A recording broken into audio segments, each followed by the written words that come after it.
नमस्ते दोस्तों, कैसे हो सब। आप सभी को स्वागत है मेरा YouTube channel glow your study पर।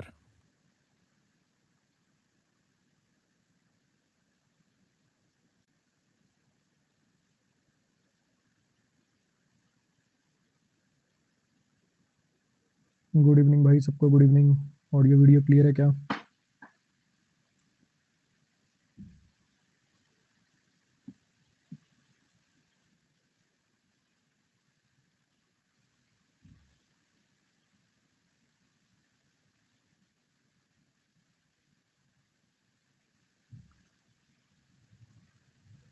बच्चा कर नो वॉइस। आवाज नहीं आ रही क्या भाई? खूब आ रही है यार, तुम झूठ बोल रहे हो। रिफ्रेश कर ले बच्चे, अगर रिफ्रेश कर ले, तेरे को नहीं सुनाई दे तो रिफ्रेश कर ले। आ जाओ जी, करते हैं शुरुआत। ये अनअकैडमी प्लस के कुछ फीचर्स हैं भाई। अब आप सब्जेक्ट वाइज ही प्रैक्टिस कर सकते हैं। प्रीवियस ईयर क्वेश्चंस है, टेस्ट सीरीज है, रेज अ हैंड फीचर है। ये सबसे बढ़िया फीचर लॉन्च हुआ था अनअकैडमी में। अपना डाउट की फोटो खींच के भेजो, आपको वीडियो सोल्यूशन मिल जाएगा।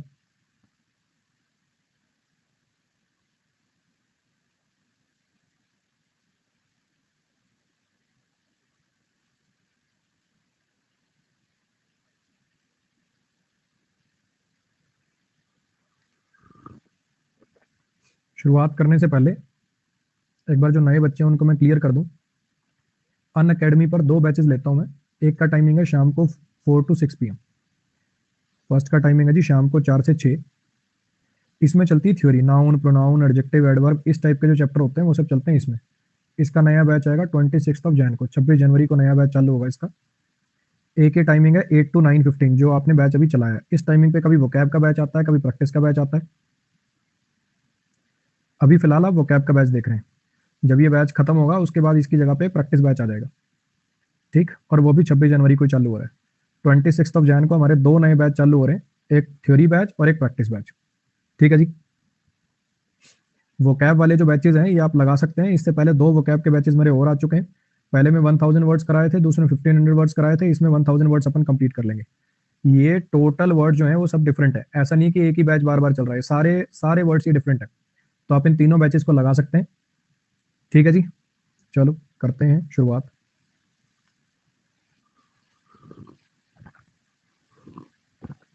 Struck a chill to the heart. Practice batch में कौन कौन कर सकता है? जिसने एक बार बैच पूरा कर लिया हो। जिसने बैच पूरा कर लिया वो प्रैक्टिस बैच अटेंड कर सकता है। To be frightened, terrified, horrified someone, किसी को बहुत ज्यादा डरा देना, किसी को बहुत ज्यादा डरा देना। जैसे अपन ने सुना था ना, क्या था वो, मेक वन स्किन क्रीप, पिछली बार में पढ़ा था। ऐसे मतलब इतना कब कभी चढ़ा देना, ऐसा लगता है स्किन एकदम छूट के छोड़ के आपको जा रही है। स्किन को क्रॉल करा देना है, क्रीप करा देना, याद है वो? ये भी कुछ वैसा ही है। किसी के दिल तक ठंडक पहुंचा देना, वो वाली ठंडक नहीं है, सुकून वाली ठंडक नहीं, मतलब चिल जैसे होता है ना, इतना एकदम से जम जाना, किसी का दिल तक जमा देना। जैसे खून जम जाता है ना, डर के मारे जैसे खून जम जाता है, हाथ पैर काम नहीं करते, ये वही वाला है। ये वही वाला है कि बेसिकली एकदम से दिल तक जमा देना, कोई ऐसी चीज जो आपको बहुत ज्यादा डरा दे, बहुत ज्यादा दुखी कर दे। While rather impractical and ineffective in combat, the use of flamethrowers in World War II was very effective at striking fear into the hearts of civilians and enemy soldiers alike. हालांकि हालांकि इम्प्रैक्टिकल होते हैं और ineffective होते हैं वैसे तो combat में, लेकिन वो जो आग फेंकने वाले फ्लेम थ्रोअर्स जो थे वर्ल्ड वॉर 2 में, उन्होंने डर का भाव, मतलब डर पैदा कर दिया था सिविलियंस और एनिमी सोल्जर्स के मन में। The recent epidemic has struck fear into people's heart around the world.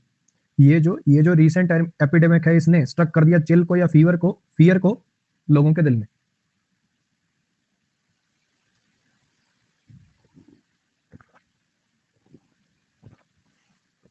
Suit one to a tee, suit somebody या suit one to a tee. अब इसका क्या मतलब होता है? अगर कोई चीज, अगर मैं कहूँ ना, ये जो शर्ट है या ये जो प्रोफेशन है, it suits you to a T, it suits you to a T, इसका मतलब होता है बेसिकली आपको एग्जैक्ट सूट कर रहा है, ये आपके लिए बिल्कुल आइडियल है, परफेक्ट है, अप्रोप्रिएट है। अभी सीडीएम का ओरिजिन देखिए, ये बेसिकली गेम है, ठीक है। गोल्फ के गेम में भी ये चीज यूज होती है और एक दो और गेम्स है जिसमें यूज होती है। ऐसे लाइंस होती हैं इसके अंदर, जैसे मान लो गोल्फ है, जैसे फॉर एग्जांपल जहां पे होल होगा ना, वहां पे ये वाली जो लाइन होती है, ये वाली जो लाइन होती है that is called T line. ये जो लाइन होती है that is called T line. अगर बॉल जो है वो टी लाइन पर जा रही है, अगर बॉल टी लाइन पर आती है तो इसका मतलब क्या है? वो एकदम अप्रोप्रिएट है, आइडियल सिचुएशन में, हाँ कि ना? इसका मतलब वो एकदम आइडियल सिचुएशन में है, अप्रोप्रिएट है। तो अगर कोई चीज किसी पर्सन के लिए टू अ टी होती है, इसका मतलब वो उसके लिए बिल्कुल सूटेबल होती है, आइडियल होती है। That kind of work suited her to a T. When company closed she had to settle for something a bit more mundane. वो जो वर्क था ना, वो एकदम सूट करता था उसको टू अ टी, बिल्कुल वैसा ही सूट करता था जैसा वो काम करना चाहती थी। लेकिन जब कंपनी बंद हो गई तो उसको कुछ बोरिंग काम करना पड़ गया। I was nervous when he said he was buying a purple tuxedo but it somehow suits him to a T. मैं नर्वस था जब उसने कहा था कि पर्पल कलर का टक्सीडो, मतलब पर्पल कलर का कोट पहनेगा वो, मुझे ऐसा लग रहा था जोकर टाइप लगेगा भैया। लेकिन भैया पता नहीं राम जाने कैसे वो एकदम उसको बढ़िया फिट हुआ, एकदम उसको आइडियल फिट हुआ।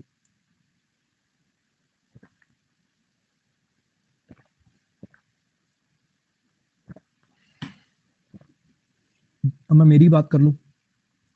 अब मुझे बेसिकली थोड़ा सा ना नेचर के पास रहना, घूमना फिरना, इस टाइप की चीजें थोड़ी सी पसंद है। नदी में नहाने चले गए, है ना, झरने पे नहाने चले गए, इस टाइप की चीजें पसंद है। अब ये चीज मैं, अगर मान लो ऑनलाइन कोचिंग वाला वैसे ना सिस्टम होता तो मेरे लिए तो ये चीज बढ़िया ना होती। तो ये जो ऑनलाइन पढ़ाने वाला है ना, ये तो मुझे करता है सूट टू अ टी। सही बताऊं तो ये जो ऑनलाइन एजुकेशन है, it suits me to a T.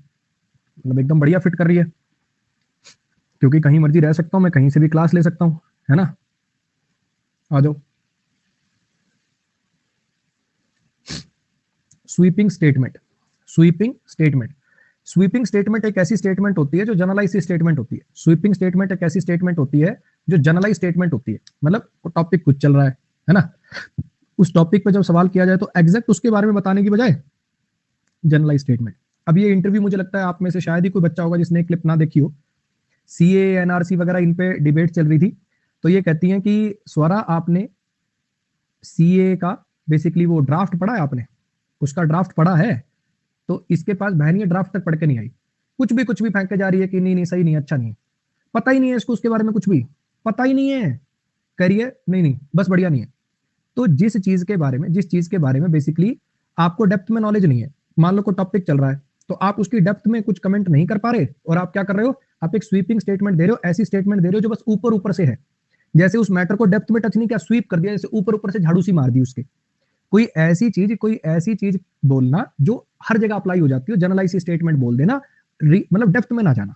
ठीक है, स्वरा स्वीपिंग स्टेटमेंट देती है, स्वरा स्वीपिंग स्टेटमेंट देती है, ऐसे करके। ठीक है, the sweeping statement by the boss left the conscientious workers disgusted. वो जो स्वीपिंग सी स्टेटमेंट थी, वो जो ऊपर ऊपर की, मान लो ये लोग कुछ, ये जो वर्कर्स थे ये बेचारे अपनी का प्रॉब्लम लेके गए, उसने ऊपर ऊपर से हाँ ये हाँ ठीक है ऐसा ही होता है, ऊपर ऊपर से कोई बात बोल दी, उनकी प्रॉब्लम ना ध्यान से सुनी, ना उसके बारे में उसको पता भी था, उसको पता ही नहीं था ऐसा कुछ होता है। तो वो जो केयरफुल वर्कर थे बेचारे, जो अपना काम मन लगा के करते थे, उनको उसकी जो स्टेटमेंट थी उसने गुस्सा दिला दिया। It is far too early to make sweeping statement about the gene therapy. मान लो कोई बंदा है, वो कहने मतलब जीन थेरेपी पे कोई बात चली और उस पर उसने कहा नहीं नहीं ऐसा कुछ नहीं होने वाला, ये सब देखना फ्लॉप हो जाएगा। तो उसने कहा कि भैया ये बड़ी जल्दी नहीं मचा रहा तू, अभी कुछ भी कहना बहुत जल्दी होगा, कोई भी ऊपर ऊपर की स्टेटमेंट पास करने के लिए जीन थेरेपी। कंसाइंशियस बच्चे, ऐसा कोई कंसाइंशियस वर्कर एक ऐसा वर्कर होता है जो बेसिकली अपने काम को बड़ा मन लगा के करे, है ना, अपने काम को बड़े केयरफुल तरीके से करे।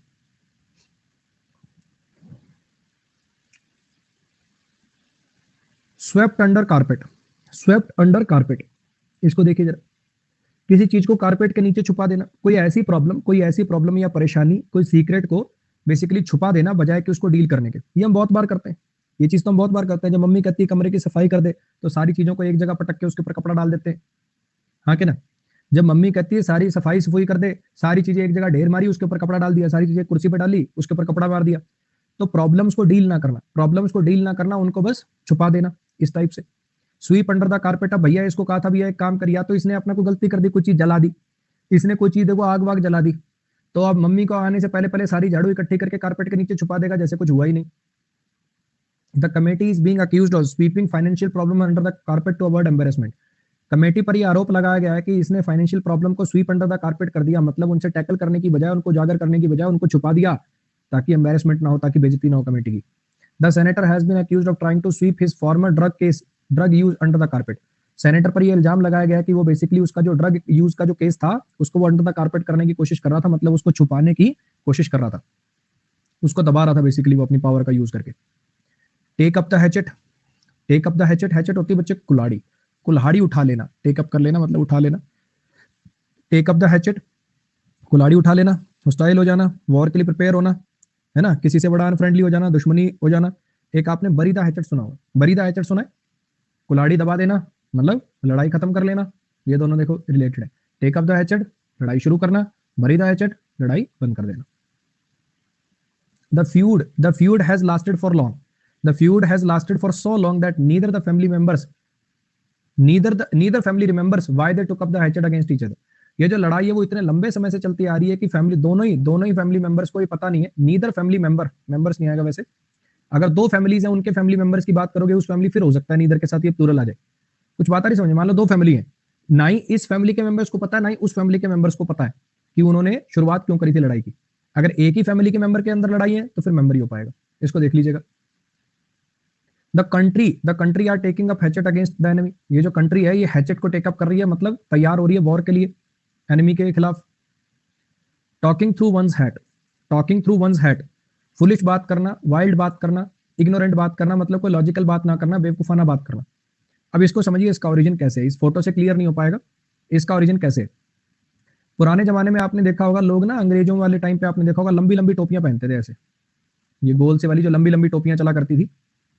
अब इसके अंदर जो आदमी का सिर है वो कहां तक आएगा? इतना ही आएगा, ऊपर खाली रह जाएगा, है ना, ऊपर ये वाला हिस्सा खाली रह जाएगा। अपने हिंदी में नहीं कहते अरे तेरा भेजा खाली है क्या, है कैसी बात कर रहा है, तेरा भेजा खाली है क्या, ऐसे हिंदी में कहते हैं अपन, हाँ कि ना। तो बेसिकली जब आप किसी को कहते हो भैया हेड से बात कर रहा है क्या, मतलब दिमाग का यूज नहीं कर रहा, लग रहा है दिमाग का यूज नहीं कर रहा है, जो टोपी में खाली जगह है तो यहां से बात कर रहा है, ये इसका मतलब है। कुछ आई बात समझ में?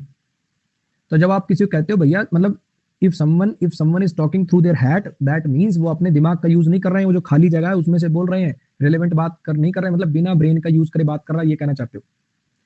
ही accused her of talking through her hat and refused to accept the word what she said. उसने उसके ऊपर इल्जाम लगाया कि वो अपनी हेड से बात कर रही है, मतलब बेवकूफाना बात कर रही है, और एक भी वो शब्द मानने से मना कर दिया जो भी उसने कहा था। It seemed like candidate was talking through his head, ऐसा लगा कि कैंडिडेट जो है वो अपनी हेड से बात कर रहा है। For a while when the debate turned the topic to the tax policy, जैसे टॉपिक जो है वो टैक्स पॉलिसी पे आया तो ऐसा लगा भैया कैंडिडेट को कुछ नहीं पता और वो बेवकूफाना बात कर रहा है। इस पे टॉल टेल्स, टॉल मतलब लंबा बड़ा, है ना, टेल्स मतलब कहानियां। जैसे अपन कहते हैं ना लंबी लंबी फेंकना, अगर कोई कहानियों में लंबी लंबी फेंक रहा है तो वह वाली कहानियां कहलाई जाएंगी टॉल टेल्स, मतलब जिसमें बहुत ज्यादा अतिशयोक्ति अलंकार कर रखा हो, दुनिया जाने वाला ऐसी चीजें उसके अंदर, ऐसी कहानियों में ऐसी चीजें यूज कर रखी हो जो माननी मुश्किल है। अब जैसे इसके अंदर ये कह रहा है कि ऐसा आदमी था जिसकी हाइट बैल से भी ज्यादा थी, उसके पास इतना बड़ा फावड़ा था, बैल तो हाथ रख दे तो मर जाता था, कुछ भी जैसे वो अपने वो चुटकुले चलते ना, मेरे दादाजी के पास ये था, मेरे दादाजी के पास एक ऐसा लठ था जो ऊपर वो आसमान में मार देते थे तो बारिश हो जाया करती थी, ये वो इस टाइप की कहानियां फेंका करते जैसे लोग, वही वाला। तो बेसिकली टॉल मतलब लंबा और कहानियां, टेल्स मतलब कहानियां, मतलब लंबी लंबी फेंकी जाए ऐसी वाली कहानी। मेरे जो अंकल हैं has always been fond of telling tales about his time overseas. मेरे अंकल जो है वो बढ़िया, उनका शौक है टॉल टेल्स, वो बड़ी बड़ी फेंकने वाली कहानियां सुनाते हैं जब वो बाहर विदेश में थे। अब मुझे याद है, शायद ये बातें हैं कॉलेज के भी बाद की बातें हैं, ये मान लो 2011-12 के आसपास की बात है। मैं बाय चांस दिल्ली से आ रहा था बस में, और मेरे को मिल गए मेरे स्कूल के एक दो दोस्त, ठीक है। अब उनमें से एक जो था वो शायद होटल मैनेजमेंट वगैरह का कोर्स कर रहा था। अब उसकी बातें क्या क्या फेंक रहा भाई, वो बोले जा रहा, हम भी सुने जा रहे। उसमें वो क्या कह रहा कि ये जो तुमने देखा होगा कई सीक्रेट मसाले नहीं होते, मतलब ऐसी कोई डिश खाते हो तुम एकदम बहुत बढ़िया, कुछ सीक्रेट मसाले होते हैं, उन सीक्रेट मसालों में इंसानी हड्डियों का प्रयोग होता है, उसमें भाई इंसानी हड्डियों, वो उसी से टेस्ट आता है वो सारा। तो दूसरा आदमी पूछ रहा हूँ भाई कुछ ज्यादा नहीं फेंक रहा था, कहता पूछ लियो कोई भी मास्टर शेफ हो बढ़िया, उससे जाके पूछियो, वैसे वो तुझे बताएगा नहीं, ये ना हमारे सीक्रेट होते हैं। ठीक है, तो टॉल टेल्स फेंक रहा था, लंबी लंबी फेंक रहा था।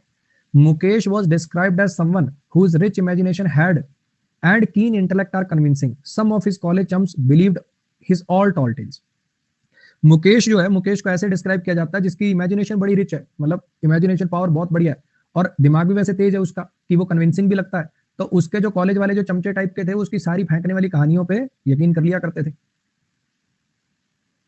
इस पे द बैड एग, कोई करप्ट या फिर unreliable person. The bad egg मतलब कोई ऐसी चीज, जैसे अपन अब सुना होगा आपने एक खराब अंडा सब अंडों को खराब कर देता है ना, एक खराब मछली पूरे तालाब को गंदा कर देती है, उस टाइप से। मान लो अंडे हैं, अगर एक अंडा टूट जाए, सड़ जाए, तो उससे पूरे अंडे में स्मेल हो जाती है। तो बैड एग कोई ऐसी चीज होती है, कोई ऐसा पर्सन होता है जो करप्ट होता है, जिस पर विश्वास नहीं किया जा सकता, जो पूरी इमेज खराब कर देता है। मान लो आप एक क्रेट खरीद के लेके आए, अंडों की आप एक क्रेट खरीद के लेके आए, उसके अंदर से एक अंडा जो है वो खराब है, तो ऐसा लगेगा जैसे क्वालिटी ठीक नहीं है इसकी, यानी कोई ऐसी चीज जिसकी वजह से पूरी की पूरी समुदाय की इमेज खराब होती है, एक अनरिलायबल पर्सन जिस पर भरोसा नहीं किया जा सकता है, करप्ट आदमी। अब जैसे ये क्या है, KRK, है ना, देखे होंगे इसकी वीडियोस वगैरह। The new boy is always getting into trouble and doesn't seem to care, I think he is a bad egg. ये जो नया लड़का है, मुझे ऐसा लगता है हमेशा ट्रबल में, हमेशा परेशानी में पड़ा रहता है और इसको फर्क भी नहीं पड़ रहा, मुझे लगता है ये बैड एग है। Steer clear of Rogers in sales department, he is always trying to swindle people out of money, he is a bad egg. इससे भैया स्टीयर क्लियर मतलब किसी से दूर रहना, रॉजर से दूर रहना सेल्स डिपार्टमेंट में, वो हमेशा लोगों के पैसे लूटने की कोशिश करता रहता है, वो बैड एग है। बैड एग मतलब बेसिकली बुरा आदमी। The gnomes of uric, the gnomes of uric, ये यूज किया जाता है मुझे बड़े बड़े बैंकर्स के लिए, बड़े बड़े बैंकर्स के लिए, स्विस बैंकर, जो बड़े बड़े बैंकर होते हैं, उनके लिए टर्म यूज करी जाती है, उनके लिए टर्म यूज करी जाती है। अब आपको पता होगा स्विस बैंक में, जैसे बोलते हैं ना, स्विस बैंक में खाते हैं, उनके स्विस बैंक में खाते हैं। अब ये जो स्विस वाले जो बैंक होते हैं, बेसिकली वहां पे लोग अपना इलीगल पैसा छुपाते हैं, है ना। बड़े बड़े मंत्रियों का इन सबका पैसा कहाँ रहता है, स्विस बैंक में रहता है। तो जो स्विस बैंक होते हैं, वहां पर लोग बड़े बड़े अमाउंट में अपना पैसा छुपाते हैं, जो ऐसा पैसा जो सीक्रेट होता है। अब ये इस इडियम का ओरिजिन जरा समझिएगा कहां से आया है। ये जो जीनोम्स होते हैं, आपने देखा होगा छोटे छोटे टोपी सी वाले, इससे बाबे से टाइप के होते हैं कहानियों में, फेरी टेल्स के अंदर ये छोटे छोटे ऐसे बाबे से टाइप के स्ट्रक्चर होते हैं, इनको बोला जाता है जीनोम्स, इनको बोलते हैं जीनोम, ठीक है। और अक्सर उन कहानियों के अंदर इनके पास खूब सारा पैसा होता है, इनके पास जादुई शक्तियां होती हैं, जिससे खूब सारा पैसा बना सकते हैं। तो ये जीनोम है ज्यूरिक के, ये जीनोम है ज्यूरिक के। जैसे इमेजिनरी कहानियों में छोटे छोटे सीक्रेट बाबा जो होते हैं, जो अक्सर सीक्रेट रहते हैं, इन्हें नॉर्मल लोगों को दिखाई नहीं देते, छुप के रहते हैं, तो वैसे स्विस बैंक क्या है, छुप के रहता है, हाँ क्या ना। तो ये जो जीनोम होते हैं, जैसे ये छुप कर रहते हैं, ऐसे ये स्विस बैंकर जो होते हैं, ये भी छुपे रहते हैं। और ज्यूरिक के स्विस नोम यानी स्विस बैंक या स्विस बैंकर्स की बात हो रही। Clear. When it comes to lack of transparency, the gnomes of Zurich take the prize. अगर लैक ऑफ ट्रांसपेरेंसी की बात करें ना भैया, अगर ट्रांसपेरेंसी की कमी की बात करें, तो जीनोम ऑफ ज्यूरिक को प्राइज मिलना चाहिए, यानी स्विस बैंकर्स को प्राइज मिलना चाहिए। The green eyed monster, the green eyed monster, ईर्ष्या, जेलसी, ये भी पुरानी है कहानी से रिलेटेड है, पुरानी है कहानी से रिलेटेड है, वैसे इसको ऐसे याद कर सकते हो। गुड इवनिंग, आपके बैच 3 मंजिल गया पहले English good evening, thank you Rakesh भाई, थैंक यू। जो भी इस टाइप की दिखाई जाती है ना, जैसे आपने देखा होगा फिल्मों में, नाटकों में, जो वैम्प टाइप की औरतें दिखाई देती हैं, इनकी आंखें अक्सर हरी होती हैं, इनकी आंखें अक्सर हरी होती हैं, है ना। तो बेसिकली हरी आंखें जो होती हैं, नेगेटिव या कैरेक्टर या कह लो जेलसी का बेसिकली सिंबल होती है। जो ग्रीन कलर होता है बेसिकली ये जेलसी का सिंबल है। तो ग्रीन आइड मॉन्स्टर, वो जो मॉन्स्टर है, वो जो दैत्य है, बेसिकली हरी आंखों वाला दैत्य। यहाँ पे दैत्य का मतलब असली दैत्य नहीं है, बेसिकली जिसकी आंखों में ईर्ष्या हो, जिसकी आंखों में दूसरे किसी के लिए जेलसी हो, ठीक है। अब ये बहन है, ये इससे सेटिंग करना चाह रही थी, है ना, और इनको पसंद आ गई इनकी सहेली, तो बेसिकली अभी इनसे ईर्ष्या कर रही है। अब ये कैसे ना कैसे करके सेटिंग तोड़वाएगी। माई डॉटर, अच्छा सेटिंग वर्ड अच्छा नहीं लग रहा, अब उसके लिए क्या वर्ड यूज करूं। अरे सेटिंग से बढ़िया वर्ड क्या होता है।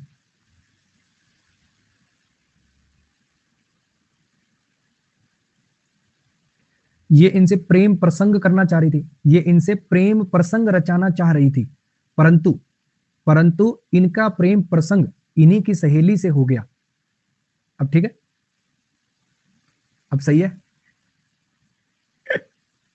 चलो आ जाओ। My daughter often comes to green eyed monster when she sees toys that her friends have. मेरी जो बच्ची है वो ग्रीन आइड मॉन्स्टर बन जाती है जब वो दूसरों के पास खिलौने देखती है, जब उसके दोस्तों के पास खिलौने देखती है ना, तो वो ग्रीन आइड मॉन्स्टर हो जाती है, मतलब जेलसी से भर जाती है। Finally she suffered from professional jealousy, although at least in public he kept green eyed monster at bay most of the time. Finally उसको भी प्रोफेशनल जेलसी हो ही गई, हालांकि पब्लिक में, जब वो पब्लिक में होता है तो वो ग्रीन आइड मॉन्स्टर को दूर रखता है। कीप समथिंग एट बे मतलब उसको किनारे पे रखना, उसको दूर रखना, यानी लोगों को पता नहीं लगने देता कि उसके अंदर जेलसी आ रही है।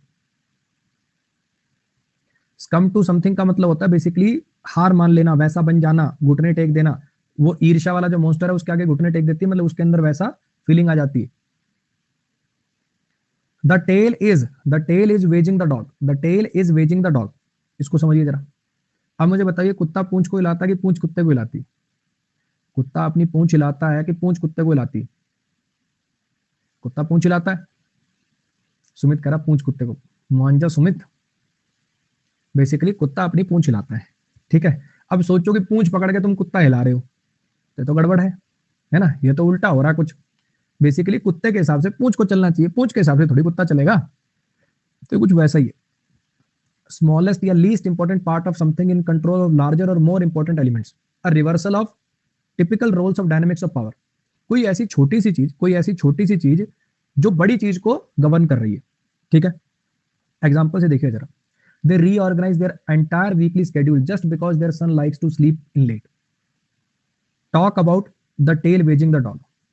उन्होंने अपने पूरे हफ्ते का शेड्यूल जो है वो चेंज कर लिया, क्योंकि उनके लड़के को लेट सोना पसंद है। अब मान लो तुम कहीं घूमने जाओ और तुम्हारे पापा मम्मी, तुम उठते हो दोपहर को 12 बजे उठ के, और तुम्हारे पापा मम्मी तुम्हारे हिसाब से सारा शेड्यूल बना रहे कि ठीक है बेटा 12 बजे घर से निकला करेंगे, तो ये तो वही बात होगी कि पूंछ कुत्ते को चला रही है ना, यानी अनइंपॉर्टेंट चीज इंपॉर्टेंट चीज को चला रही है। आपने फिल्मों में भी अक्सर देखा होगा। फॉर एग्जाम्पल मान लो कोई पुलिस में हवलदार है, ठीक है, पुलिस में हवलदार है और एक मंत्री है। पता चले कि उस हवलदार के पास मंत्री की कोई वीडियो आ गई है, समझ ही गए होगे तुम, बढ़िया वाली वीडियो। तो अब उस हवलदार के हिसाब से मंत्री चल रहा है, जैसे कह रहा है वैसे कर रहा है। तो क्या हो रहा है कि बेसिकली एक टेल डॉग को वेज कर रही है, ये इसका मतलब है। समझ में आ गया? Their group is small but very vocal, so be sure that manager doesn't give in to their demands, we don't want the tail wagging the dog after all. उनका ग्रुप जो है छोटा है लेकिन वोकल बड़े हैं, जो भी बात मन में आएगी कह देंगे, है ना। तो ध्यान रखना मैनेजमेंट उनकी डिमांड्स कहीं मान ना ले, क्योंकि हम नहीं चाहते कि जो टेल है वो डॉग को वेज करे। नेक्स्ट भाई।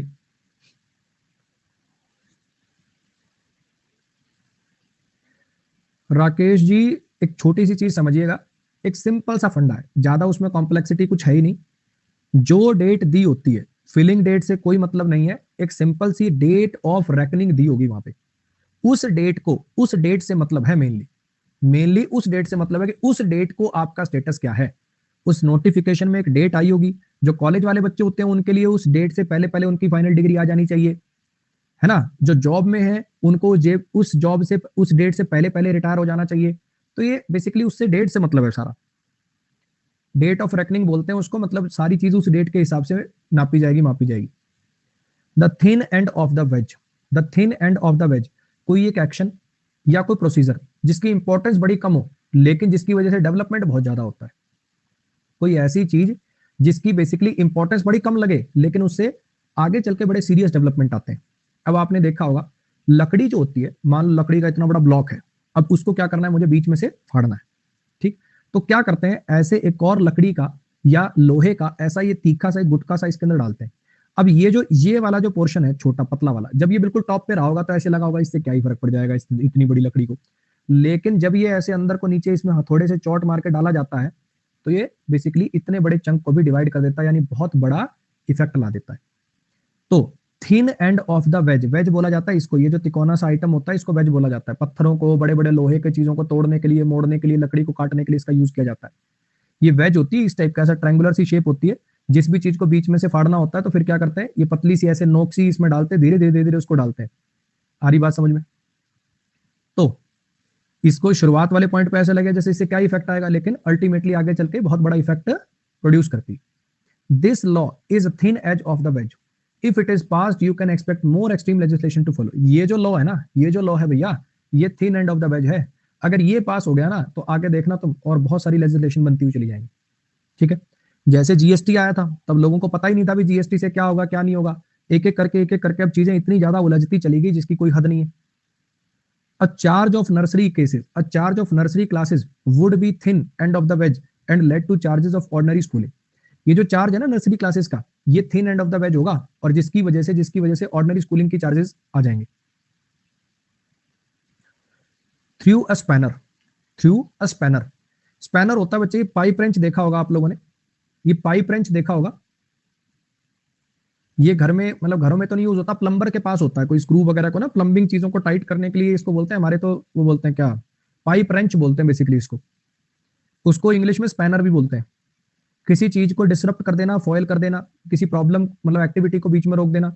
अब सोचो ये सारे गियर्स घूम रहे थे एक दूसरे में और इसके बीच में मैंने स्पैनर डाल दिया, अचानक से इसमें स्पैनर फेंक दिया, तो उससे क्या हो गया?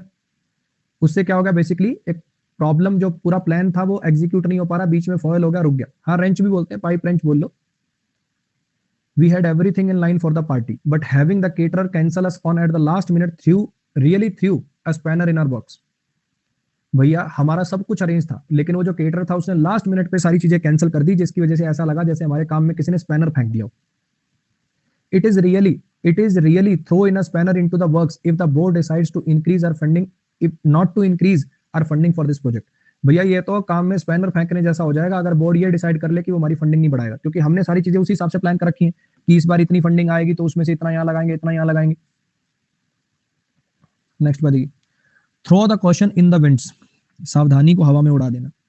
सावधानी को हवा में उड़ा देना यानी पूरे केयरलेस तरीके में काम करना, रेकलेस तरीके से काम करना। अब ये सब क्या कर रहे हैं आपको नजर आ रहा है? क्या कर रहे हैं सब? ये सारे लोग क्या कर रहे हैं? मास्क को हवा में उड़ा रहे हैं। अब इनका कोई लीडर वीडर है, एक बंदे ने इकट्ठे होकर, आपने देखे होंगे ब्रिटेन वगैरह में, अमेरिका वगैरह में, अब वो दलील दे रही है मेरे को सांस लेने में घुटन होती है, मास्क जरूरी नहीं होना चाहिए मेरे लिए, ये वो फलाना दिख रहा है ना। तो इनमें से एक बंदे ने इनको उकसा दिया, ये मास्क वास्क जो होता है कोई काम का नहीं होता, उसका पार्टिकल तो इतना स्मॉल है, मास्क में से भी निकल जाएगा, ये सब चोचला है सरकार का, ये वो फेंक दिए सबने। ये वाले को था, सबको हो गया, 8-10 निपट गए। हाँ जी, तो बेसिकली कॉशन मतलब सावधानी, कॉशन मतलब सावधानी, सावधानी को हवा में उड़ा देना। जैसे होता है ना, वो फिकर को धुएं में उड़ा, हवा में उड़ा, तो कहने का मतलब क्या है? उसको सावधानी को छोड़ देना, सावधानी बरतना छोड़ देना, यानी केयरलेस मैनर में, रेकलेस मैनर में काम करना। If you can't live life completely reserved, you know, ये वाला सेंटेंस में खैर उसको पॉजिटिवली रिप्रेजेंट किया जा रहा है, तो इस वाले सेंटेंस को रहने दीजिएगा, ये नेगेटिव ही हो जाएगा। After my father won a bit of money at the race tracks, मेरे पिताजी ने जब कुछ पैसा जीत लिया रेस ट्रैक पे, घोड़ों की रेस वेस पे कुछ पैसा जीत लिया हल्का फुल्का, तो उन्होंने अपनी सारी सावधानी हवा में उड़ा दी और जुआ खेलना शुरू कर दिया, जहां जो मिल जाए उसी चीज पे। To accept the gauntlet, to accept the gauntlet. अब ये पुराने जमाने में बेसिकली एक वो हुआ करता था, जैसे होता ना, आपने फिल्मों में देखा होगा, ऐसे व्हाइट से कलर का एक रुमाल होता था लोगों के पास, व्हाइट से कलर का एक रुमाल होता था, जब दोनों साइड से ऐसे ऐसे फेंक देते थे, मतलब लड़ाई शुरू करो चलो, तो ये एक दूसरे को ना चैलेंज करने का तरीका होता था। तो अलग अलग प्रजाति, मतलब अलग अलग उसमें कल्चर्स में, अलग अलग ट्राइब्स में अलग अलग टाइप के चलते थे। तो एक में ना basically to accept the gauntlet, उसमें क्या होता था, ये जो दस्ताना या कवच टाइप का होता था ना, सामने वाले आदमी को ये गिफ्ट में भेजते थे। अगर वो उस गिफ्ट को एक्सेप्ट कर लेता था, इसका मतलब वो चैलेंज स्वीकार कर रहा है, और अगर वो उसको एक्सेप्ट नहीं करता तो वो चैलेंज स्वीकार नहीं कर रहा है। ये एक दूसरे को लड़ने की चुनौती देने का तरीका होता था। वीर मूवी में भी ऐसा, वीर मैंने देखी नहीं है बच्चे, सलमान खान वाली थी ना वो, दद्दा की तलवार वाली मूवी थी क्या? चलो उसका ना बच्चे मेरे को आइडिया नहीं है, हो सकता है उसमें ऐसा कुछ हो।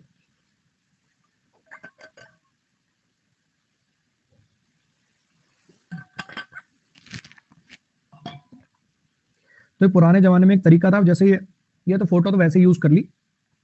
अब जैसे दस्ताना है, दस्ताना फेंकने का मतलब क्या? लड़ाई के लिए चैलेंज करना। ये कुछ वैसा ही है, जो इसके पीछे का ओरिजिन है वो मैंने आपको समझा दिया।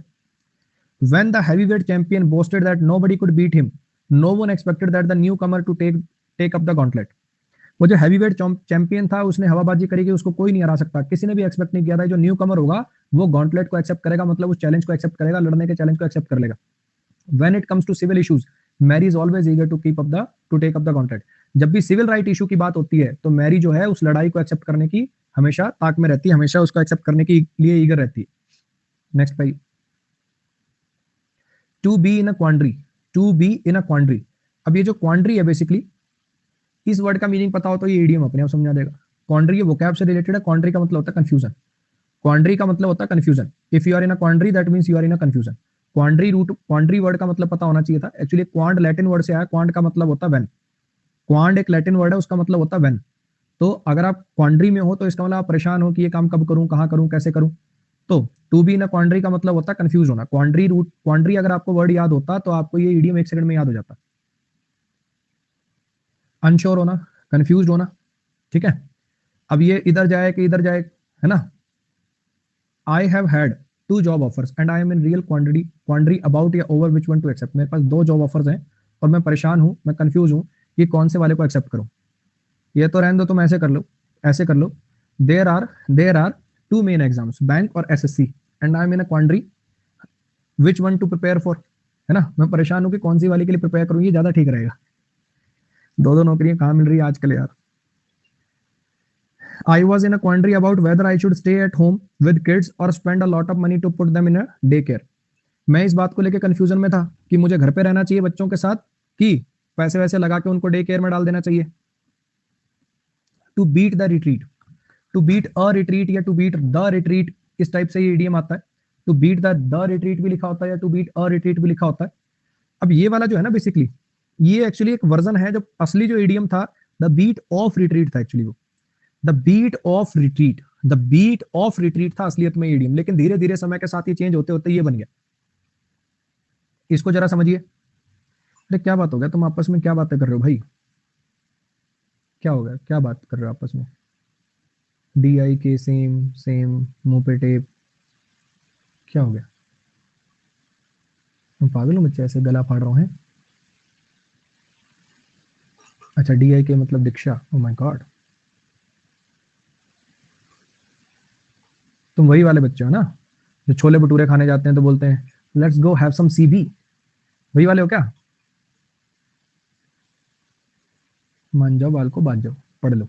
बहुत मेहनत लगती बच्चे, फोटो वोटो छाटने में पूरी रात खराब हो जाती, समझ रहे हो। घर में कलेश हो रहा तुम्हारी वजह से, कितने दिन हो गए।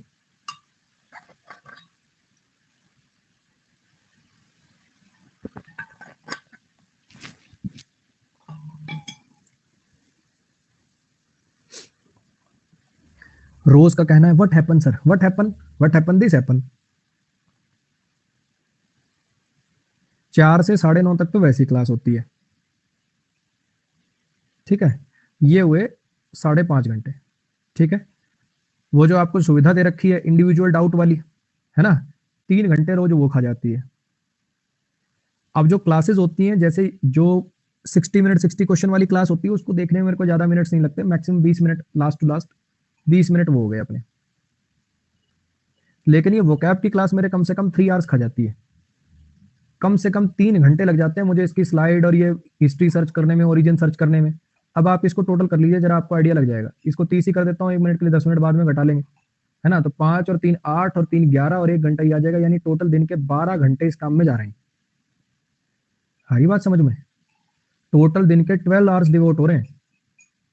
9 से 5 वाली जिनकी नौकरी होती है, इससे तो वही ठीक है 8 घंटे काम करते हैं। तो इस वजह से घर में कलेश चल रहा बहुत। तो बच्चे थोड़ा सा कंटेंट की थोड़ी इज्जत कर लिया करो, बहुत मुश्किल लगती है स्लाइड्स को बनाने में, फोटोज को डालने में, तो सुन लिया करो, ठीक है। To beat a retreat, to beat a retreat, भाग जाना, किसी डेंजरस या अनप्लीजेंट सिचुएशन से भाग जाना। इसका जो ओरिजिन है वो है जी द बीट ऑफ रिट्रीट। इसका जो असली जो इडियम था वो पहले जमाने में हुआ करता था the beat of retreat.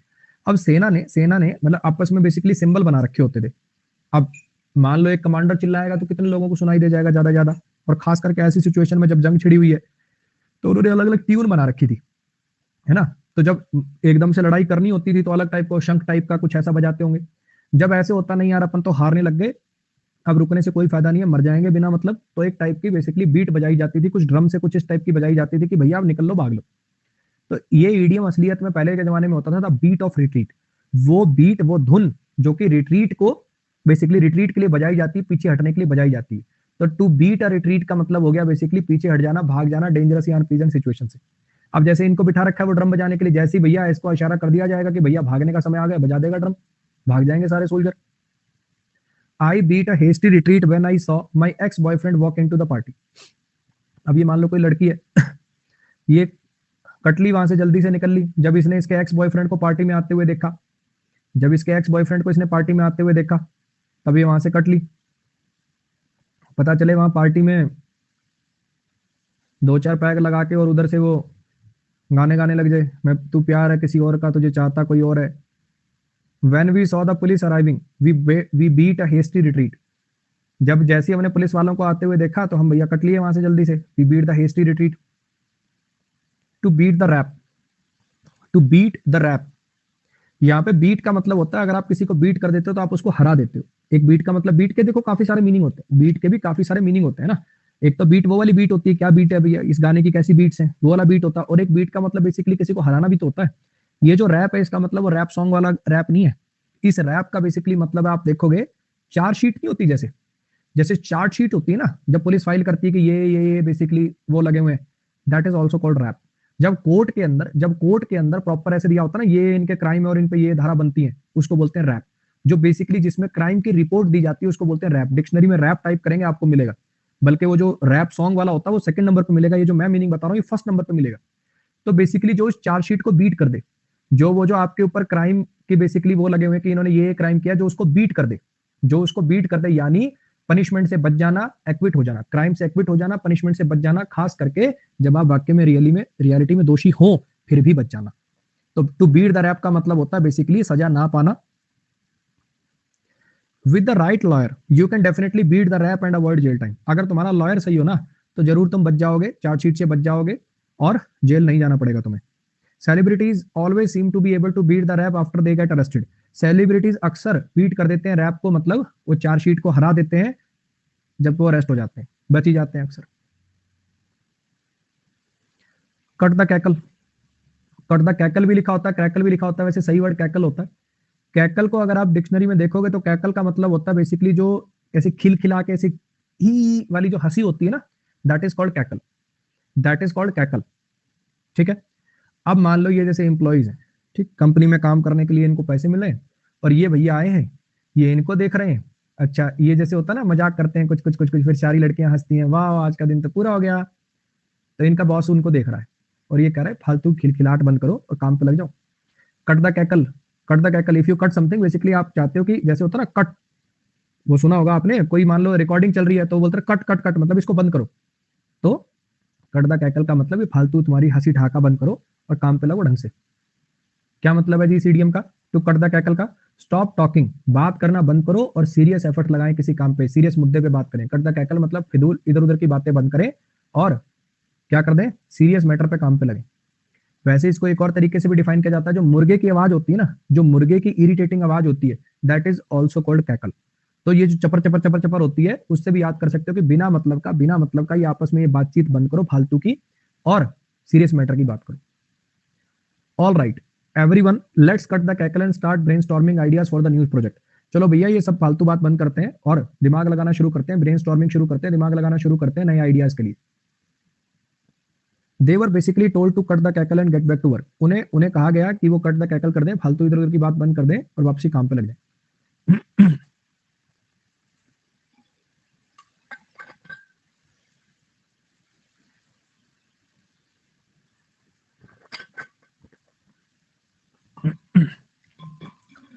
To explore every avenue, explore करना हर एवेन्यू को, हर बेसिकली जगह को, एवेन्यू मतलब जगह। मान लो आपको कोई मदद चाहिए, आप हर दोस्त को फोन करो, भाई 10,000 चाहिए यार, अर्जेंट है यार, सबको फोन कर रहे हो, तो आप एक्सप्लोर कर रहे हो, बेसिकली आप जा रहे हो हर कोने हर ठिकाने के। अब जैसे ये तो भैया चौड़े होके इसने कह दिया, चौड़े होके भाई ने कह दिया कि क्रिकेट में हरा देंगे। अब इसको प्लेयर तो चाहिए, 11 लोग तो प्लेयर चाहिए, तो ये हर किसी के याद होगा, मूवी के अंदर हर किसी के घर गया, इसने हर किसी को समझाने की कोशिश करी, आ जाओ आ जाओ आ जाओ आ जाओ। पहले एक दो ने इसकी बात मानी, फिर वो खेलते हुए दिखे, फिर तीसरे आए, चौथे आए, पांचवें आए, ऐसे करके। तो इसने हर एवेन्यू को एक्सप्लोर किया, इसने हर एवेन्यू को एक्सप्लोर किया, मतलब एक एक हर जगह पे इसने कोशिश करी उस चीज को करने की। टू इन्वेस्टिगेट और pursue every possible means to find a solution to a given problem और to achieve the desired outcome. Investigate करना या परस्यू करना हर पॉसिबल तरीके को, हर पॉसिबल सॉल्यूशन को जो कि उस प्रॉब्लम का हो सकता है या डिजायर्ड रिजल्ट को अचीव करने के लिए जिसकी जरूरत हो। Right now we are exploring every avenue to catch the perpetrator of this heinous crime. आज फिलहाल हम एक्सप्लोर कर रहे हैं, मतलब पूरी कोशिश कर रहे हैं, एक एक चीज को एक्सप्लोर करके देख रहे हैं उस परपेट्रेटर को, उस बेसिकली परपेट्रेटर का मतलब है कोई गलत काम करने वाला, वो जो परपेट्रेटर था जिसने सीनियस क्राइम को किया उसको पकड़ने के लिए। We have explored every avenue, but I just can't see how he can continue to afford living in this house. हमने हर चीज छानबीन करके देख ली, लेकिन मुझे समझ में नहीं आ रहा कि अभी भी वो कैसे इस घर में रह सकता है। To give vent to, to give vent to, heinous मतलब बड़ा भयंकर, heinous मतलब बहुत ही ज्यादा क्रूर, heinous crime बड़ा निर्दयी crime. To give vent to, vent मतलब होता है बच्चे जैसे खिड़की होती है ना, जैसे वेंट खिड़की होती है ना, एसी वेंट आपने सुना होगा, एसी की हवा जहां से बाहर जाती है that is known as AC vent, basically opening, you can say vent equal to opening.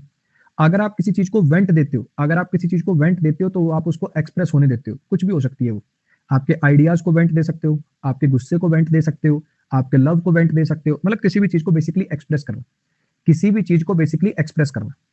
ठीक है, अब ये वीडियो शायद आप लोगों में से काफियों ने देखी होगी। इन मैडम की गाड़ी खड़ी थी रोड पे और ये भैया अपनी पपीते की रेडी लेकर जा रहे थे।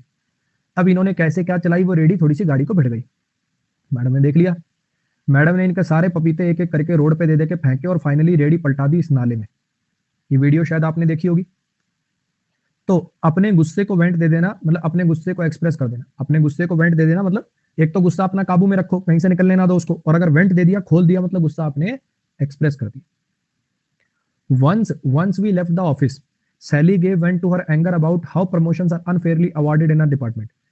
एक बार हम ऑफिस से निकले, मतलब जब हम ऑफिस से निकले, अब सैली वहां पे तो आराम से चुपचाप बैठी थी, किसी कुछ कह नहीं रही थी, जैसे ही ऑफिस से निकले तो उन्होंने गेव वेंट कर दिया, मतलब एक्सप्रेस कर दिया अपना गुस्सा इस बात को लेकर कि प्रमोशन जो है वो अनफेयर तरीके से हुए।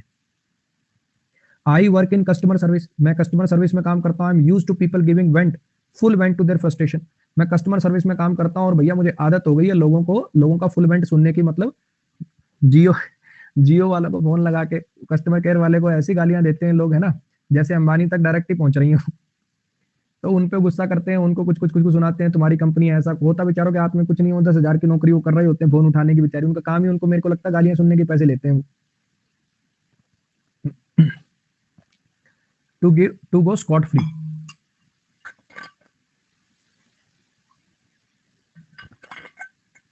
स्कॉट का मतलब होता है बेसिकली डांटना, to scot somebody, scot you can say punishment, scot you can say punishment. अगर कोई बंदा स्कॉट फ्री निकल जाए, अगर कोई बंदा स्कॉट फ्री निकल जाए मतलब पनिशमेंट से बच जाए, बिना पनिशमेंट के निकल जाए, बिना डांट खाए निकल जाए, विदाउट रिसीविंग द डिजर्व्ड और एक्सपेक्टेड पनिशमेंट और without being harmed. If you go scot free तो इसका मतलब आपको जो नुकसान पहुंचना चाहिए था, आपको जो पनिशमेंट मिलनी चाहिए थी वो नहीं मिली, आप सस्ते में छूट गए, फ्री में छूट गए। जैसे आपको पता हो ये वाले केस का पता क्या सोल्यूशन हुआ, ये वाले केस का पता क्या सोल्यूशन हुआ, इस केस का सोल्यूशन ये हुआ कि इन मैडम के पति गए और उन्होंने इससे पूछा क्या चाहिए, तो इसने कहा कुछ नहीं जी, आप बड़े आदमी हो, अब आपसे क्या क्या केस करूं आपके ऊपर और क्या लड़ूं, मेरा तो जो नुकसान हुआ बस उतना दे दो। इसने कहा मेरे 2,000 रुपए के पपीते खराब हुए, 2,000 रुपए इसको दिए, काम बराबर हो, काम बराबर हो गया। तो ऐसे ही स्कॉट फ्री और चले जाना, मतलब स्कॉट फ्री बच जाना, इसका मतलब होता है बिना डांट खाए, बिना पनिशमेंट के बच के निकल जाना।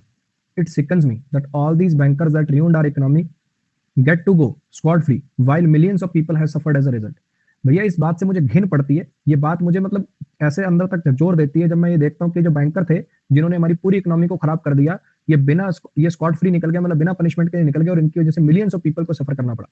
ये जो पीछे इतने बैंक डूबे हैं, ये हजारों करोड़ की संपत्ति ले लेकर लोग भाग गए और जिसकी वजह से भुगतना किनको पड़ा, कभी कौन सा बैंक डूब रहा है, कोई यार बैंक के पास एक एक्स अमाउंट आया, उसने कुछ अमाउंट इसमें से वाई को दे दिया, वो लोगों का ही तो पैसा था जिन्होंने जमा कराया था।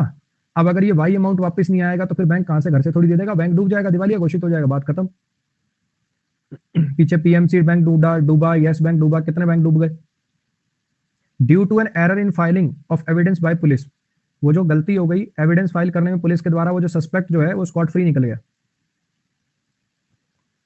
To make a pile, to make a pile, अब यहाँ पे अंडरस्टूड होता है पाइल ऑफ मनी, यहाँ पे अंडरस्टूड होता है pile of money. To make a pile of money मतलब ढेरों, जैसे कहते ना भैया ढेरों छाप रहे हो तुम तो, अरे तुम तो बोरे के बोरे छाप रहे हो, ऐसे बोलते हैं अपन। तो पाइल बना लेना, पाइल बना लेना यानी ढेरों पैसे छाप लेना, खूब पैसा कमा लेना। He was a car salesman who had made his pile in his, ये कौन सी ईयर लिखा हो, इसका मीनिंग देख लेना यार, ठीक है, इस वर्ड का मीनिंग मुझे आ नहीं रहा, देख लीजिएगा एक बार। वो सेल्समैन है जिसने खूब पैसे छापे उन ईयर्स में, कौन से ईयर्स में वो देख लीजिएगा, इसका कोई मीनिंग होता होगा या कोई टाइपिंग एरर होगा, लो मैं देख ही देता हूँ। काल करे सो आज कर, आज करे सो अब, क्लास खत्म हो जाएगी, डिक्शनरी देखेगा कब।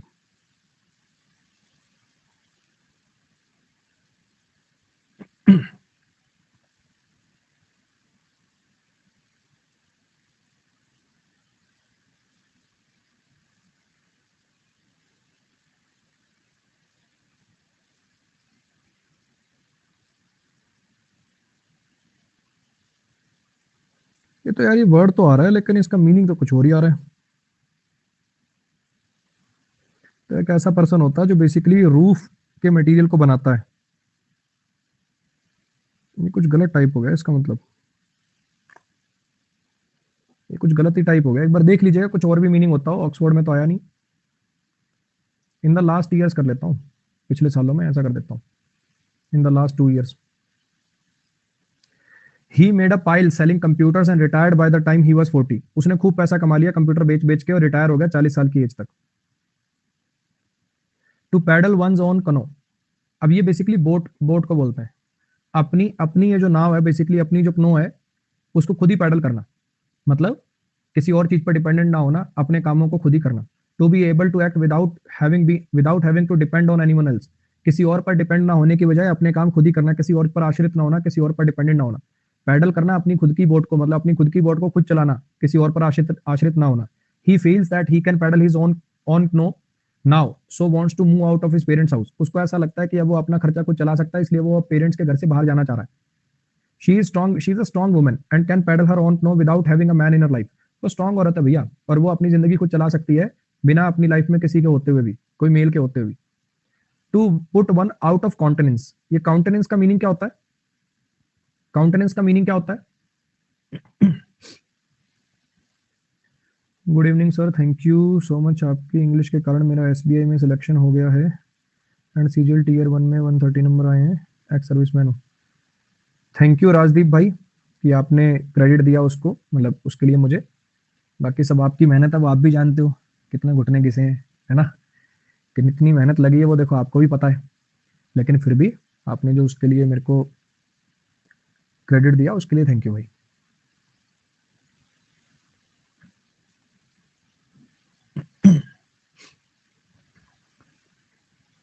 चलो एक चीज बात कर लूं क्या तुमसे? वैसे तो मैं जनरली आप में से जिस भी बच्चे का सिलेक्शन होता है, देखो मैं वो वाले काम करना मेरी मतलब एथिक्स को सूट नहीं करता कि अब जैसे इस बच्चे को अपना रोल नंबर और अपनी फोटो मुझे फेसबुक पे भेज देना और मैं फेसबुक पे वो स्क्रीनशॉट डाल लूंगा, है ना। बच्चे वो काम मैं करूंगा नहीं। जब मुझे वो काम करने की नौबत आ जाएगी, उससे अच्छा मैं ये प्रोफेशन ही छोड़ना ज्यादा पसंद करूंगा। किसी की सक्सेस का क्रेडिट लेना, समझ लो, मतलब मुझे अच्छा नहीं लगता पर्सनली, ठीक है। लेकिन हाँ, आप लोगों को पता है जो दिखता है वो बिकता है। सारी दुनिया ये काम कर रही है, सारी दुनिया ये काम कर रही है। जिसको देखो, मेरे स्टूडेंट ने ये करके दिखाया, अमन सर के स्टूडेंट ने किया कमाल, समझ आ रही बात? तो जो दिखता है वो बिकता है। तो आप लोग एक काम कर सकते हो, यूट्यूब चैनल बनाने में कंपल्शन नहीं है, इट्स जस्ट कि अगर किसी का मन करे तो कर सकता है, कोई जरूरी नहीं। आपको अच्छा लगे तो आप कर दीजिएगा, नहीं तो कोई जरूरी नहीं। आप यूट्यूब चैनल बना सकते हैं, 10 सेकंड लगते हैं उसके अंदर। यूट्यूब पे टाइप करिए how to make a YouTube channel in 10 seconds, totally 10 second लगते हैं। यूट्यूब की ऐप पे क्लिक करना है, अपने चैनल का नाम डालना, बन गया चैनल। और उसके ऊपर आप जो चाहे अपना फीडबैक दे सकते हैं कि जी ऐसे ऐसे मेरा ये एग्जाम क्रैक हुआ है और मैं इनसे पढ़ा हूँ, आपको भी अगर अच्छा लगे तो आप पढ़ सकते हैं। एक साइट है, आपने सुना होगा कोरा, ठीक है। काफी बच्चे कोरा वगैरह पे सर्च करते हैं, उस पर अपना वो डाल सकते हो, कोरा पे रिव्यू लिख सकते हो कि ऐसे ऐसे मैं इंग्लिश पढ़ रहा हूँ और मेरे मार्क्स इंप्रूव हो रहे हैं या मेरा ये एग्जाम निकला और मुझे अच्छा लगा है। उसका टाइटल दे सकते हैं Aman Vashishtha review best teacher of English for SSC, best teacher of English for competitive exams, ऐसा कुछ टाइटल देके और कोरा पे रिव्यू डाल सकते हैं अगर करना चाहे तो, ठीक है। कोई आपके साथ कोई जबरदस्ती नहीं, it's like giving your feedback. अच्छा लगे तो आप लिख सकते हैं, नहीं अच्छा लगे तो भी आप बुरा भी लिख सकते हैं, कोरा पे बुरा भी लिख सकते हैं आप, ठीक है। अच्छा लगता है तो अगर किसी के पास 5-7 मिनट हो तो आप डाल दीजिएगा। चलो, इसका मतलब क्या होता है? काउंटेनेंस क्या होता है? इसका मतलब होता है the way you behave, the way you behave, the way you behave to put one out of countenance. Basically जो उसका नॉर्मल बिहेवियर है, जो उसका नॉर्मल बिहेवियर है, जो उसके नॉर्मल फेशियल एक्सप्रेशन है, उससे उसको बाहर निकाल देना। मतलब फॉर एग्जाम्पल मैं कंट्रोल जब मतलब नॉर्मल होता हूँ तो मान लो मैं ऐसे बैठता हूँ और एकदम से परेशान हो जाऊंगा, तो मतलब मैं नॉर्मल नहीं रह पा रहा, मैं नॉर्मल बिहेवियर नहीं रख पा रहा, या मैं नॉर्मल फेशियल एक्सप्रेशन नहीं रख पा रहा। किसी को अनईजी कर देना, किसी को बड़ा शर्मिंदा कर देना, मतलब उसको उसके नॉर्मल बिहेवियर से बाहर निकाल देना, खास करके उसको बड़ा वरिड बना के, एंशियस बना के, उसको अशेम्ड फील करा के, ऐसा। I am sorry if I am quite, I made a big mistake at work and it really put me out of confidence. भैया मैं माफी चाहूंगा अगर मैं आज थोड़ा सा चुप हूँ, बुरा मत मानना, मेरे से आज ऑफिस में बड़ी गलती हो गई और इसकी वजह से मैं आउट ऑफ कॉन्फिडेंस हूँ, मतलब जो मेरा नॉर्मल बिहेवियर है मैं उससे थोड़ा सा अलग ही हूँ बाहर। इस पे आइए जरा। I put him clean out of confidence just by looking at him. मैंने उसको आउट ऑफ कॉन्टेनेंस कर दिया, मतलब वो जो नॉर्मल बिहेवियर है उससे बाहर कर दिया, सिर्फ उसको देख के, मतलब उसको देख के ही ऐसे डरा दिया मैंने कि जिसकी वजह से उसका बिल्कुल फेशियल एक्सप्रेशन ही चेंज हो गया। To steal the march, to steal the march, to gain an unexpected or surreptitious advantage over someone or something. जब अनएक्सपेक्टेड एडवांटेज आप ले जाते हो, सरप्टिशियस मतलब चोरी छुपे से, जिसकी आपने उम्मीद ना करी हो, बड़े सीक्रेट तरीके से अगर कोई आप किसी के पर्सन के ऊपर एडवांटेज ले जाते हो, बेसिकली किसी को हरा देते हो। अब हर कोई सोच रहा था नया सीएम कौन बनेगा, नया सीएम कौन बनेगा। कैप्टन अमरिंदर सिंह ने जैसे रिजाइन किया, सब सोच रहे थे किसको बनाएंगे, सिद्धू को बनाएंगे। एक आध नाम और आ रहे थे, चन्नी का तो कोई नाम ही नहीं था, but he stole the march, but he stole the march. कोई अनएक्सपेक्टेड एडवांटेज ले लेना। The retail business manage to steal the march on its competitor by signing an exclusive export agreement with Europe. ये जो retail business था, कोई retail business की बात करो, इसने स्टील द मार्च कर लिया, मतलब अपने सब प्रतिद्वंदियों को एकदम से हरा दिया। क्या करा इसने, एक एक्सपोर्ट एग्रीमेंट साइन कर लिया यूरोप के साथ। John and I both were trying to win Courtney's heart, but he stole the march on me when he managed to get tickets to Courtney's favorite band. John और आई, मैंने दोनों में हम कोशिश कर रहे थे कॉटनी का दिल जीतने का, लेकिन उसने स्टोल द मार्च कर लिया, मतलब उसने बेसिकली अनएक्सपेक्टेड विन हासिल कर ली जब वो टिकट्स ले आया कॉटनी के फेवरेट बैंड का। कॉटनी का जो फेवरेट बैंड था उसकी वो टिकट ला के दे दी उसने, कॉटनी ने हाँ कर दी उसको। कॉटनी इसी टाइम का तो इंतजार कर रही थी कि कौन फेवरेट बैंड की टिकट ला देगा, हाँ उसी को कर दूंगी मैं। चलो जी, एक काम करते हैं बच्चे, यहीं तक रख लेते हैं आज की क्लास ना, गला थोड़ा चौक हो रहा है। आज की क्लास अपन यहीं तक रख लेते हैं, जो 5-7 वर्ड जो है वो अपनी अगली क्लास के अंदर अपन निपटा लेंगे। 26 तारीख को दोनों नए बैच आएंगे, थ्योरी वाला भी नया बैच 26 तारीख को चालू हो रहा है, और आपका प्रैक्टिस बैच भी 26 को चालू हो रहा है। वो आपको कल परसों तक दिखने लग जाएगा, अभी मैं उसका कोर्स पेज बना रहा हूँ, ठीक है। कल परसों तक आपको मेरे प्रोफाइल पे दोनों अपकमिंग बैच में नजर आने लग जाएंगे। 26 से जो बैच आएगा ध्यान रखिएगा, उसमें मंडे और ट्यूसडे को ग्रामर की प्रैक्टिस चला करेगी, यानी error plus sentence improvement. Wednesday को इसमें वोकैब चला करेगा, और सैटरडे संडे को इसमें आरसी चला करेगा, यानी क्लोज टेस्ट प्लस पीक्यूआरएस। ऐसा ही आपका प्रैक्टिस बैच बनेगा, ठीक है जी। अपने फ्रेंड्स को रिकमेंड कर सकते हो AVS 10 कोड के साथ। आज के लिए गुड नाइट। और वो कोरा वाली जो बात बोली है, कोशिश करिएगा अगर आप 5-7 मिनट निकाल सकते हैं तो कोरा पे आप फीडबैक दे सकते हैं। कोई वीडियो वगैरह बना कर डालना चाहिए यूट्यूब पे तो वो भी दे सकते हैं, ठीक है। आज के लिए गुड नाइट, मिलते हैं अपनी अगली क्लास में। अब थोड़ा रुक जाना, वीडियो अच्छी लगे तो लाइक शेयर और सब्सक्राइब करना मत भूलना। याद तो रहेगा ना? चलो चलते हैं, बाय।